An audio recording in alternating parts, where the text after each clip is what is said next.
आइए अब बात करते हैं जरा ट्रंप के बदले की।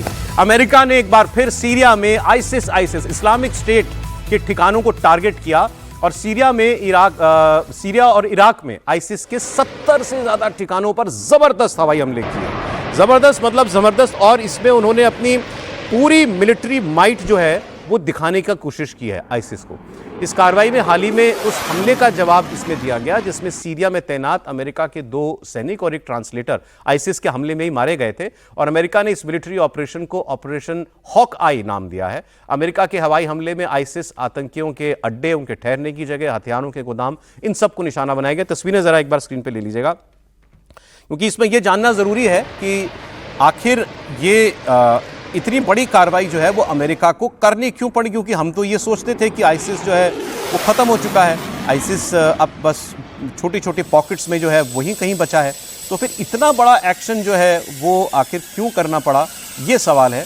क्या आईसिस का अस्तित्व अभी भी बाकी? अब मैं आपको बताता हूँ। इसके अंदर देखिए, इन्होंने F-15 ईगल्स, A-10 वॉर्थॉग्स, ये प्रिसिशन एयर स्ट्राइक वेपन्स थे, AH-64 Apache helicopters close air support के लिए। इसके अलावा ग्राउंड टीम्स डैमेज असेसमेंट के लिए बाद में जो हैं वो उतारी गई हैं। हेलीकॉप्टर्स से की गनशिप्स जो हैं उनसे फायरिंग की गई है। जेट्स जो हैं वो इसमें इस्तेमाल किए गए हैं बॉम्बिंग के लिए।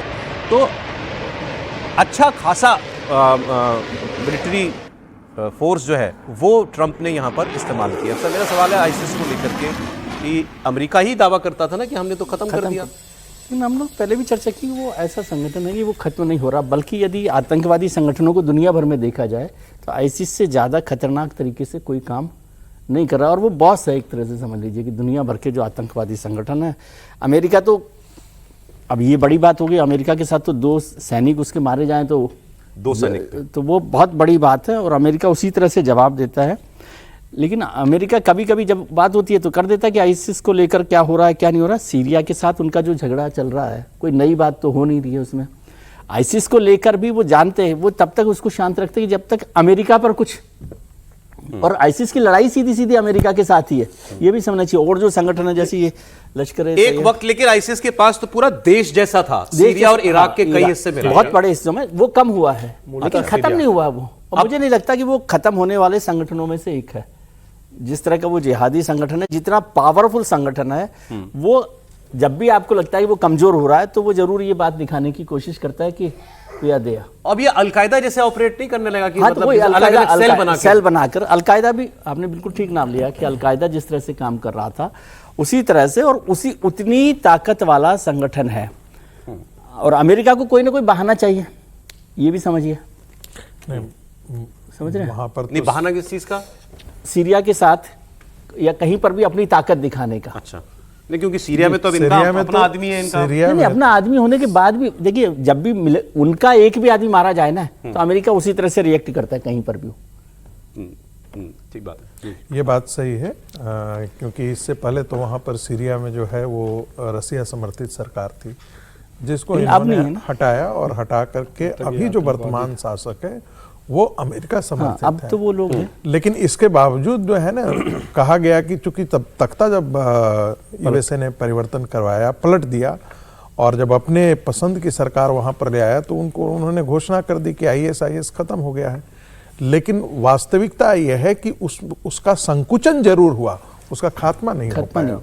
चाहे वो इराक के इलाके में हो, कुछ इलाके में आज भी वो है जी। और जो है वो सीरिया के बहुत बड़े इलाके पर आज भी उनका कहीं ना कहीं दबदबा चलता है। अब पहले की तरह वो खुल करके पब्लिकली इस प्रकार की चीजें करने में समर्थ नहीं है, लेकिन उनकी दहशत आज के दिन में भी सीरिया के अंदर है। और वही कारण है कि 3 जो सैनिक थे, 2 सैनिक और एक ट्रांसलेटर जो उनका मारा गया, उसके जवाब में अमेरिका ने यह किया है। लेकिन इजराइल को तो ये सवाल पूछने का अधिकार है ना कि जब हम मार रहे थे तब तो आपको परेशानी थी, हम भी तो यही कह रहे थे कि वहां पर आईएस है जी। और हमने जब मिसाइलें मारी तो आपको परेशानी हो गई। अरे वैसे इजराइल जो है अमेरिका से सवाल पूछ सकता है। हाँ बात, अरे इससे याद आया, ये आईसिस ने भी खलीफा बनाए थे अपने का, अल बगदादी और क्या क्या थे। 2 बार 2 लोगों ने आईसिस का खलीफा बनने का काम किया और दोनों को मारा अमेरिका ने। लेकिन जिसको असली में बनना है वो तो दोस्त है, वो है तुर्की। एर्दोगान जी को बनना है खलीफा। अब उनको पाकिस्तान में बड़ा बहुत प्यारा दोस्त नजर आता है, और इन्होंने भी एक बड़ा बेतुका बयान दिया। अगली खबर पे आ जाइए। इन्होंने पाकिस्तान को एक युद्धपोत सौंपा। खबर यह कि 4 युद्धपोत जो हैं वो तुर्की को इनको देने थे, इसमें से 2 तुर्की में बनने थे और 2 पाकिस्तान में बनने थे। तो ये आखिरी युद्धपोत था, जिसके पीछे आपको वो दिख रही होगी झंडा लगा हुआ जो।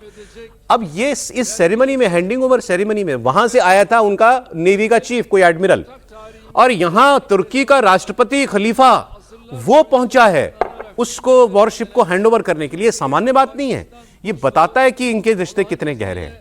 और फिर वहां जो उन्होंने बात की कि हमारा तो सदियों का प्यार है, सदियों से हमारी दोस्ती है पाकिस्तान से।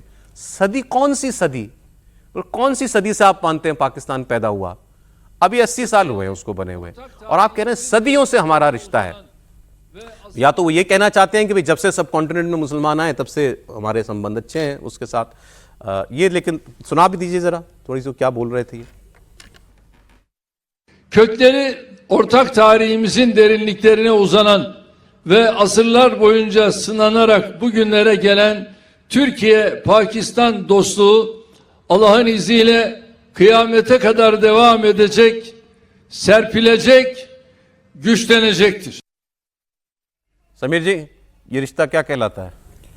यही है कि भाई भारत तो किस तरीके से घेरा जाए, और जिस तरीके से तुर्की पाकिस्तान के साथ खुलकर खड़ा है, और जिस तरीके से अभी आपने बताया कि भाई वहाँ के प्रमुख आदमी हैंडओवर करने के लिए आ रहे हैं, तो ये बता रहा है कि किस तरीके से भारत के खिलाफ एक रणनीति इनकी बनाई जा रही है। पाकिस्तान को वो खुलकर समर्थन दे रहा है, ये जानते हुए कि पाकिस्तान कितना बड़ा आतंक का एक्सपोर्ट करता है। अब मुझे लगता है कि दुनिया को भी समझना चाहिए कि किस तरीके से भारत के खिलाफ पाकिस्तान, अभी तो लीबिया भी गए थे वो मदद मांगने।